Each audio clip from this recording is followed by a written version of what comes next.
qui m'a guidée depuis mon arrivée à EDF, c'était l'envie et la volonté de passer de la théorie mathématique au monde des affaires. C'était l'envie de m'impliquer dans la vie économique.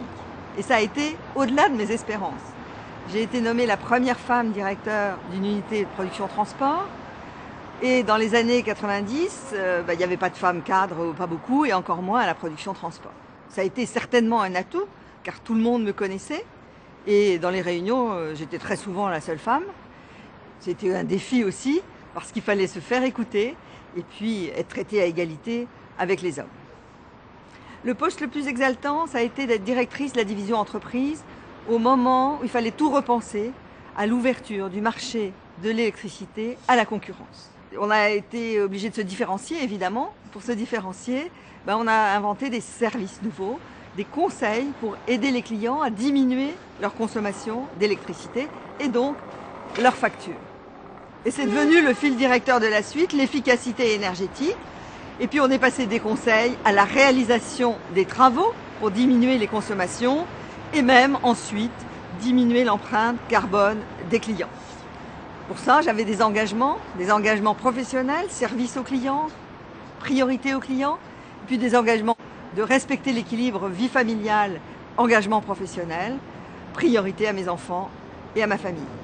On a mené dans le début des années 90 une vraie croisade avec Colette Lévinaire pour que les femmes normaliennes puissent adhérer au club des normaliens dans l'entreprise.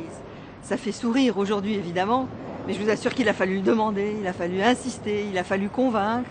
Et ça semble invraisemblable en 2011, mais dans les années 90, c'était comme ça. On a créé le réseau de femmes d'EDF et j'ai mentoré des jeunes femmes pour qu'elles accèdent à des postes de responsabilité. Un conseil pour les femmes, osez prendre des postes de management. Et un conseil pour les hommes, faites-leur confiance, elles vous étonneront.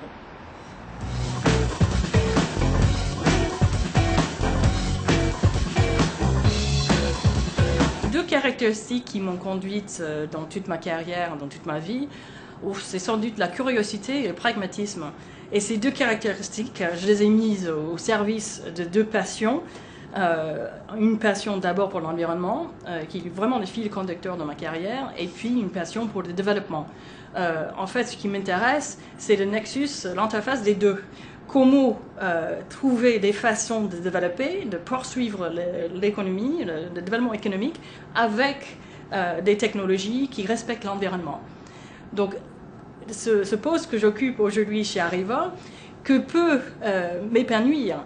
Aujourd'hui, je suis totalement en phase avec mes convictions. Je peux poursuivre tous les jours la mise en œuvre, le développement des technologies vertes qui servent à créer de l'électricité sans toutes les émissions de CO2 qui viennent avec les formes classiques d'électricité. Je trouve que c'est une chance inouïe d'habiter en France et de travailler pour une groupe comme Areva, où justement il y a une acceptation, il y a vraiment un soutien fort, concret pour les femmes. Je trouve que c'est pas... Enfin, il y a tellement de façons tangibles tous les jours qui met en place un grand groupe comme Areva pour soutenir l'accession des femmes aux postes de responsabilité. Un petit mot pour les femmes, je pense qu'il faut pas trop se prendre au sérieux. Souvent, dans le passé, moi j'ai pris des trucs un peu trop personnellement. Je pense que c'est mieux de garder un peu de recul. Ça, c'est quelque chose que j'aurais aimé qu'on me dise quand j'étais plus jeune. Sinon, jouer collectif entre femmes, mais aussi avec des hommes. On est après tout tous dans le même bateau. Les hommes aussi ont des enfants. Les hommes aussi cherchent un équilibre entre la vie de famille et la vie professionnelle. Donc on va trouver des solutions ensemble.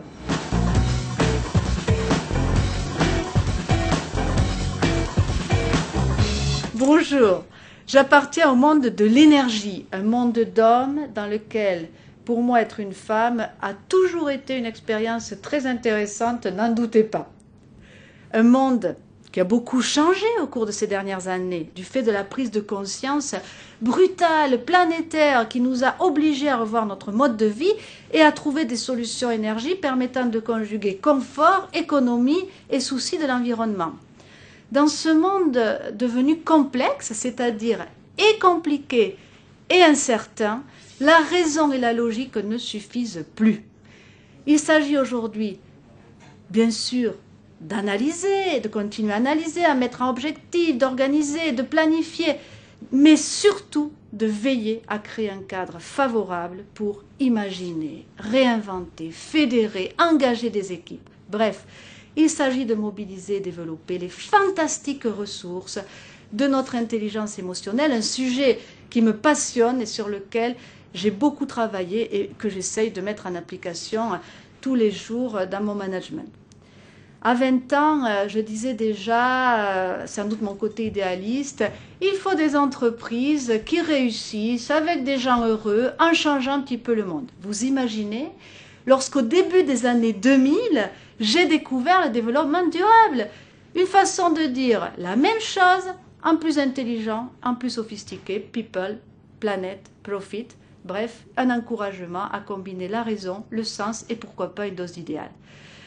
Apprendre et croître pour contribuer ne serait-ce qu'à dose homéopathique à un monde plus durable est le carburant de cette passion qui a toujours nourri mes plus belles réalisations, que ce soit dans ma vie professionnelle que dans ma vie d'être humain.